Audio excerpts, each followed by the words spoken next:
السلام علیکم، میں سمیع ابراہیم اور آپ دیکھ رہے ہیں ہمارا یوٹیوب چینل۔ آج 17 جنوری سوموار سن 2022۔ 3-4 بڑی اہم خبریں ہیں۔ ابوظہبی سے یہ خبر آ رہی ہے کہ وہاں پر جو ایئرپورٹ ہے اس پر ایک حملہ کیا گیا، ڈرون حملہ۔ اس میں 3 ہلاکتیں ہوئی ہیں، 2 ان میں سے انڈین بتایا جا رہا ہے اور 1 پاکستانی، اور 6 لوگ جو ہیں وہ بتایا جا رہا ہے زخمی ہوئے ہیں۔ یہ ابھی نہیں پتہ کہ یہ ڈرون حملہ کہاں سے آیا، کس نے کیا، کیسے ہوا۔ اس کے علاوہ ایک اور خبر جو آپ کے ساتھ آج شیئر کریں گے، ایک ڈپلومیٹک بریک تھرو چل رہا ہے ایران اور سعودی عرب کے بیچ۔ اس میں یہ ہوا ہے کہ پہلے مرحلے پہ 3 ایرانین ڈپلومیٹس جو ہیں وہ سعودی عرب پہنچ گئے ہیں، ان کو ویزا دے دیا گیا تھا اور جدہ میں وہ OIC میں اپنا کام شروع کریں گے۔ یہ ایک بہت بڑی ایک ڈیولپمنٹ ہے، کیونکہ سعودی عرب اور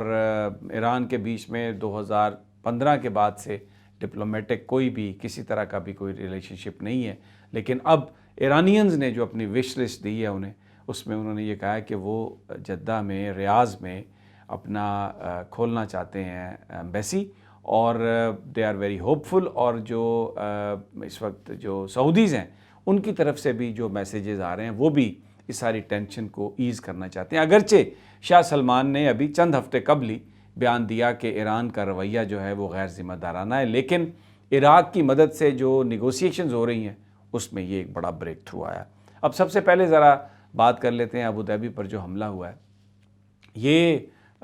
ہوا ہے اور فلائنگ آبجیکٹ جو ہے وہ گرے آ کے، اور یہ 2 مختلف جگہوں پہ گرے ہیں۔ ایک ابوظہبی ایئرپورٹ پر حملہ ہوا ہے، اور دوسرا جو ابوظہبی آئل کمپنی ہے، یہ تقریباً 13 میل دور ہے ابوظہبی ایئرپورٹ سے، وہاں پر یہ ایک اٹیک ہوا ہے، اور یہ بظاہر جو ہے یہ ڈرون سے یہ اٹیک کیے گئے ہیں۔ اب اس وقت یہ کنفیوژن ہے کہ یہ آئے کہاں سے ہے۔ جو حوثی قبائل ہیں یمن میں جو جنگ لڑ رہے ہیں، انہوں نے اس کی رسپانسبلٹی کلیم کر لی ہے۔ انہوں نے نیوز پیپرز، آرگنائزیشن کے آفیسز میں فیکس بھیجے ہیں، اور انہوں نے ٹویٹر پہ یہ کہا کہ جناب ہم نے یہ حملہ کیا اور ہم اس کی ذمہ داری قبول کرتے ہیں۔ حالانکہ جو UAE ہے وہ اگرچہ اس سسٹم کا حصہ ہے جو سعودی عرب کے ساتھ مل کر جنہوں نے یمن میں حملہ کیا اور حوثی قبائل کے خلاف وہ جنگ لڑ رہے ہیں، لیکن لیٹلی UAE نے بہت ساری اپنی فوجوں کو وہاں سے واپس بلا لیا، اور وہاں پر اب ان کی جو انوالومنٹ ہے وہ پہلے جتنی نہیں ہے، بہت کم انوالومنٹ ہے۔ لیکن اسرائیل کے ساتھ کیونکہ UAE کے تعلقات بہت بہتر ہوئے ہیں، اور اسرائیل اور UAE نے آپس میں ایمبیسیز بھی کھولی ہیں، یہ بھی ایک وجہ ہے کہ ایرانینز جو ہیں وہ بہت زیادہ انہوں نے وہ ہٹ لسٹ پر لیتے ہیں UAE کو، کیونکہ ان دنوں لیٹلی اسرائیل نے یہ اعلان بھی کیا اور یہ انہوں نے گفتگو بھی کی کہ وہ ایران پر حملہ کرنے والے ہیں، کیونکہ ایران کا نیوکلیئر پروگرام جو ہے وہ اسرائیل کے لیے ایک خطرہ بن سکتا ہے۔ اب دوسری جانب جو اسپیکولیشن کی جا رہی ہے وہ یہ ہے کہ شاید یہ حملہ کسی ایرانین بیکڈ گروپ نے کیا ہے جو عراق میں ہے، سرگرم عمل ہے۔ تو ابھی یہ عراق سے حملہ ہوا ہے یا یہ یمن سے حملہ ہوا ہے اس کا نہیں پتہ، لیکن جو UAE ہے وہاں پر اس کا بڑا ایک نیگیٹو امپیکٹ اور ایک خوف و ہراس کی فضا، کیونکہ 3 آدمی جو ہیں ان کی ہلاکتوں کی خبر ہے، ان میں سے 2 انڈین ہیں، 1 پاکستانی ہے، اور جو آئل کمپنی، جو ابوظہبی آئل کمپنی کے پاس جو گرا ہے، جو وہاں پر جو حملہ ہوا اس میں 3 آئل ٹینکرز تھے جن کا بلاسٹ ہوا اور جو آگ لگی اور وہاں پر ہلاکتیں ہوئیں۔ اب اس میں ایک اور اہم بات ہے جو میں آپ کے ساتھ شیئر کرنا چاہتا ہوں، وہ یہ ہے کہ جو حوثی جو سینٹر ہے، جہاں پر ان جو باغی ہیں وہ کنسنٹریٹڈ ہیں، ان کا وہ علاقہ ہے جہاں پر ان کی ایکٹیویٹی بڑی تیز ہے، وہ ابوظہبی کا یہ جو مقام ہے جہاں پر حملہ ہوا اس سے وہ 1800 میل دور ہیں۔ اب یہ بہت بڑا دور ہے، تو اس کا مطلب یہ ہے کہ بڑا سوفسٹیکیٹڈ ان کے پاس اسلحہ ہے، بڑا سوفسٹیکیٹڈ ان کے پاس سسٹم ہے کہ انہوں نے اگر وہیں سے یہ حملہ مینیج کیا ہے تو۔ لیکن اب اس حملے کے بعد جو اس وقت گلف میں جو ایک بحث چھڑی ہے وہ بحث یہ ہے یا وہ بات یہ ہو رہی ہے کہ ڈیفنس سسٹم چاہیے تمام گلف سٹیٹس کو جو ان میزائل حملوں سے ڈرون حملوں سے بچت کر سکے. اب امریکہ نے جب عراق نے حملے کیے تھے اسرائیل پر یا حزب اللہ جب ان پر پھینکتا ہے میزائل تو انہوں نے ان کو اپنے پیٹریٹ میزائل دیے ہیں.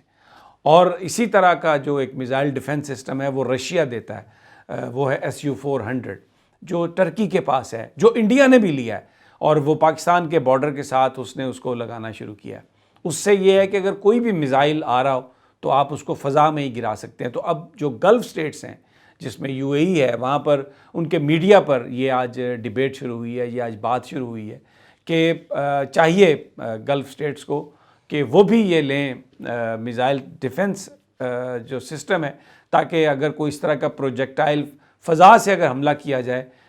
UAE پہ یا دوسری گلف سٹیٹس پہ تو اس کو فضا میں ہی اس کو اڑا دیا جائے, اس کو ختم کیا جائے. اب مڈل ایسٹ کی بہت بڑی اہمیت ہے. بحرین میں آپ کو مجھے ہم سب کو پتہ ہے کہ وہاں پر CIA کا سیٹ اپ ہے,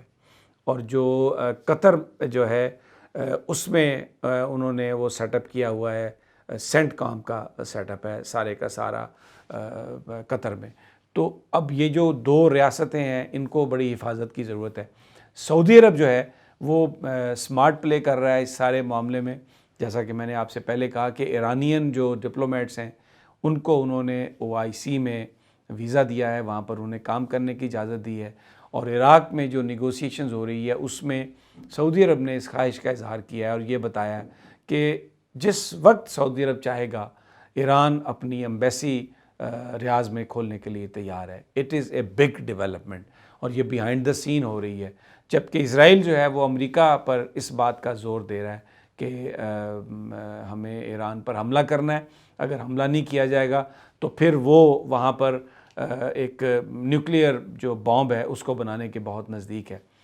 اس کو جو اینالسٹ ہیں وہ بڑی اہمیت دے رہے ہیں اس لیے کہ ایران جو ہے وہ اس وقت چائنا کے ساتھ بالکل اٹیچ ہے. $400 بلین کا ایک ایگریمنٹ انفراسٹرکچر ڈیولپ کرنے کا چائنا نے ایران کے ساتھ کیا ہے, اور ایران جو ہے اور چائنا جو ہے وہ سعودی عرب کے ساتھ بھی کین ہے تعلقات بنانے کے حوالے سے. اور